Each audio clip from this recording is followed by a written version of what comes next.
Reclutas con bajo coeficiente intelectual enviados directo al matadero.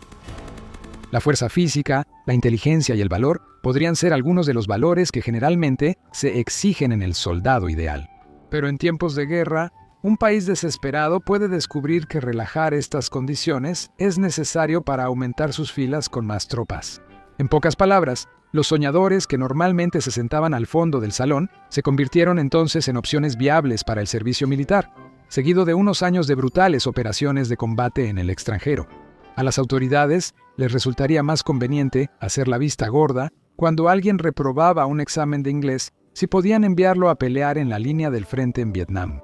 Y en la década de 1960, esto fue exactamente lo que sucedió cuando el secretario de Defensa de los Estados Unidos, Robert McNamara, implementó un plan para aumentar considerablemente el número de tropas estadounidenses en Vietnam a través de su proyecto 100.000, al que sus críticos se referían de manera más cruel como los tontos de McNamara. La guerra de Vietnam fue, en su esencia, una guerra proxy entre la Unión Soviética comunista y los Estados Unidos.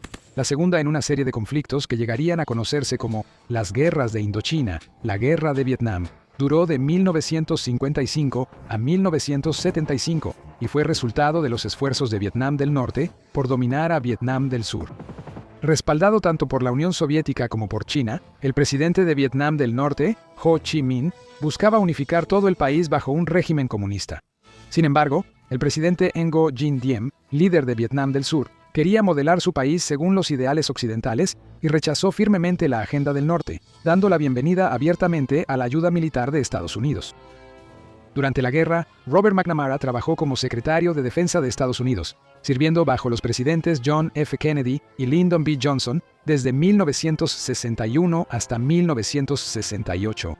Mientras estuvo en el cargo, tuvo una enorme influencia sobre la expansión del papel de Estados Unidos en Vietnam y promovió la participación continua en el conflicto durante varios años. Su disposición a gastar enormes cantidades de dinero en tropas y recursos fue impulsada por su visión de que, si los norvietnamitas llegaban a tener el control absoluto de todo el país, entonces la región geográfica más grande enfrentaría una gran desestabilización por el comunismo. Esto a menudo llevó a una actitud autoritaria cuando estaba sentado en la mesa política. En un caso notable, desempeñó un papel fundamental en la expansión de la participación de Estados Unidos en la guerra, convenciendo al presidente Kennedy de aumentar el número de tropas estadounidenses estacionadas en Vietnam como asesores de 900 a más de 16.000. La amenaza del norte lo mantuvo ocupado durante toda la guerra, siempre preocupado por la desestabilización del sudeste asiático si el comunismo llegaba a prevalecer sobre los ideales occidentales. A pesar del aumento de la conscripción, para 1966 McNamara y Estados Unidos estaban teniendo dificultades con los esfuerzos que habían invertido en el país, y el panorama se volvía cada vez más sombrío.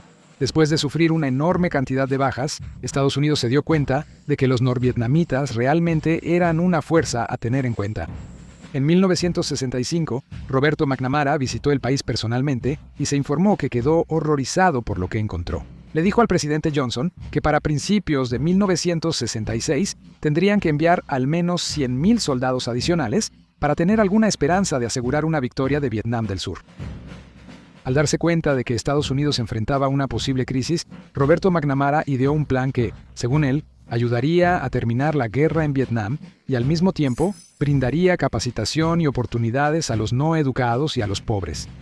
En octubre de 1966 lanzó el proyecto 100.000, que se centró en reclutar a aquellos hombres que previamente habían sido rechazados del servicio militar al reducir los requisitos de ingreso. Después de la Segunda Guerra Mundial, el requisito era tener un coeficiente intelectual de 80 o más para poder alistarse en el ejército. Pero ahora, McNamara entendía que era necesario bajar muchos estándares, como la puntuación mínima en el examen de calificación de las Fuerzas Armadas y el requisito de tener un diploma de preparatoria para proporcionar la mano de obra adicional que necesitaba. La puntuación requerida para el examen se redujo drásticamente en un 6% y los soldados ya no necesitaban haber aprobado los exámenes de preparatoria. Esto significaba que aquellos que no habían alcanzado previamente la calificación requerida, de repente se encontraban elegibles, aunque no necesariamente aptos para el puesto. El objetivo era reclutar a 40.000 de estos hombres en el primer año y luego a 100.000 cada año después de eso. McNamara los llamaba sus hombres de nuevos estándares, pero para todos los demás, eran conocidos por el cruel apodo de los tontos de McNamara. Sus reformas ahora incluían a hombres que tenían discapacidades físicas o capacidad mental limitada, y a aquellos que provenían de zonas de bajo nivel socioeconómico que nunca habían tenido una verdadera oportunidad de continuar su educación. La mayoría también tenía apenas 20 años apenas entrando a la adultez, y eran lo suficientemente ingenuos como para creer en las promesas de McNamara.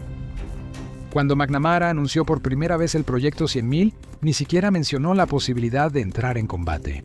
En cambio, lo presentó como una oportunidad para que los desfavorecidos mejoraran su educación y estatus socioeconómico, con la promesa de un futuro brillante después de completar su servicio militar. Una vez introducidos en el entrenamiento militar, a estos hombres se les dieron exactamente las mismas expectativas y requisitos que a cualquier otro soldado. Luego, se crearon 3 características para los hombres del proyecto 100.000 número 1, para los que aprendían lento. Número 2, para aquellos con problemas de salud mental o emocional, así como para los que simplemente carecían de motivación. Y número 3, para aquellos que tenían bajo o sobrepeso y necesitaban una rutina de ejercicios. Una vez que se identificaban estos problemas, entonces ingresaban al programa estándar de entrenamiento básico del Ejército de los Estados Unidos, y a partir de ahí se les asignaba a una rama de las Fuerzas Armadas. Para marzo de 1969, había aproximadamente 190,000 de los nuevos hombres de estándares de McNamara listos para ser incorporados a las Fuerzas Armadas. No debería sorprender que el 71% de estos hombres fueran reclutados por el ejército, que constituía la mayor parte de la fuerza de combate en Vietnam. Estos hombres habían sido previamente rechazados o considerados no aptos para el servicio antes de la decisión de McNamara de bajar los requisitos. En otras palabras, no eran lo mejor de lo mejor que llegaba para cambiar el rumbo de la guerra. Muchos simplemente no podían hacer más de lo que se requería para el combate militar básico, pero aún así se encontraron siendo enviados a Vietnam como parte del ejército. McNamara y por asociación, el presidente Johnson estaban apuntando a los sectores más vulnerables y pobres de la sociedad para proteger a las clases medias de ser llamadas al servicio activo.